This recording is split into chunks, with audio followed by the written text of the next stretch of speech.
Hi everybody. Thank you for joining me for this week's Devar Torah. I'd like to dedicate this week's Devar Torah for the Refuah Shalema of Eric Yitzchak ben Miriam, Chava Freidel bat Tita Malka, Shimon ben Sarah, and Shemuel Yosef ben Rachel. Also in the merit of all our brave Chayalim and Chayalot, HaKadosh Baruch Hu should keep them safe and sound, protect them and keep them safe and well.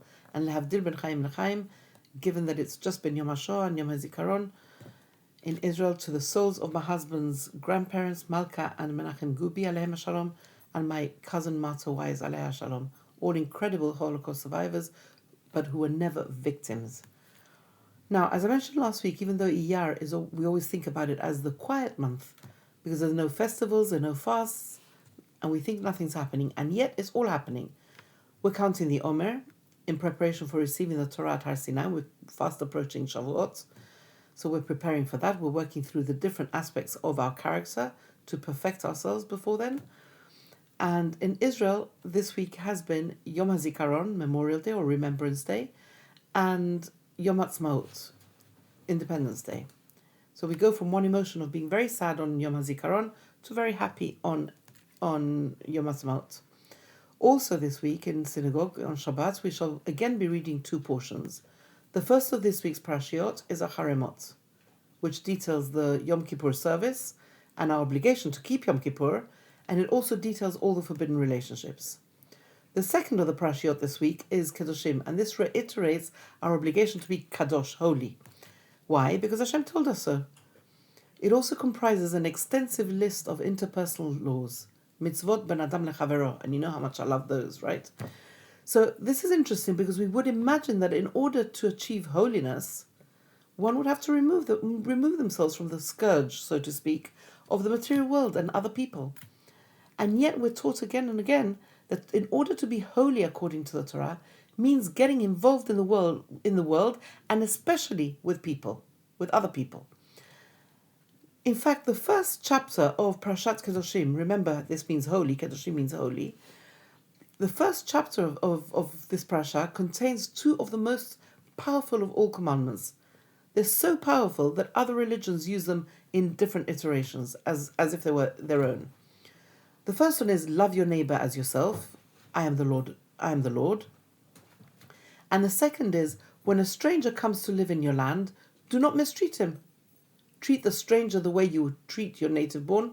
Love him as yourself, for you were strangers in Egypt. I am the Lord your God. So we are a nation born in slavery and exile. I've never heard of another nation born like that. And we know what it feels to be a vulnerable minority. And therefore, Hashem entreats us to be kind and to love the stranger. Now let's make something clear before we start. These commandments are not talking of justice, of do unto others as you wish them to do unto you. That would be instructing fairness and equity, and that's fair enough. These are much stronger. This is a positive commandment to love. It's a much stronger command, and it defines Judaism as a religion of love, and not just love of God, as we say in Shema Ve'ahavta et Hashem Elokecha, but also of humanity, Jewish and non-Jewish. We're obliged to love both our neighbor and the stranger. So there are at least two interesting things that come to mind about these commands and where they appear, and I think both bear some reflection. The first thing I would point out is that the book of Vayikra, Leviticus, is in the middle of the Torah, and this Parashat Kedoshim is in the middle of that book. Now, to me, it feels that we've been working up to this point, and this is the climax of the purpose of the whole Torah, these commandments. That would be my first observation. Secondly, if we look at this chapter, it brings laws of seemingly very, very different kinds. Some moral laws, like do not gossip, do not hate, do not take revenge, do not bear a grudge.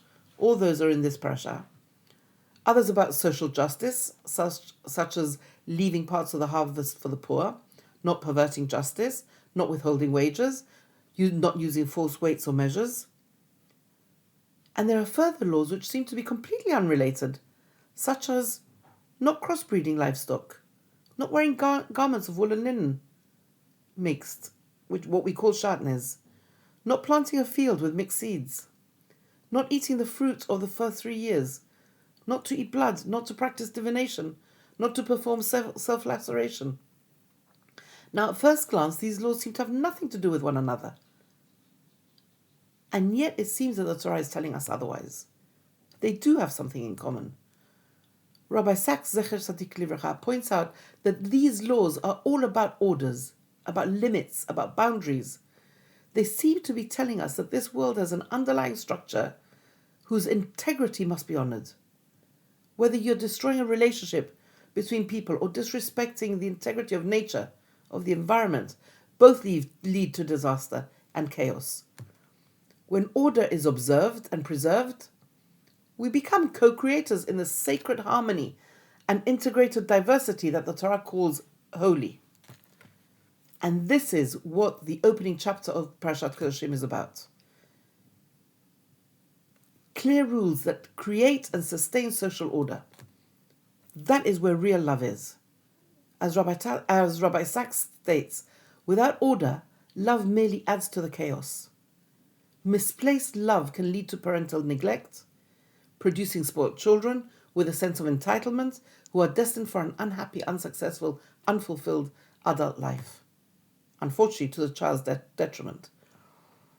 We live in an age where parents are so scared that they won't be liked by their children, that they don't dare to rebuke them or simply say no. They're terrified of losing their children.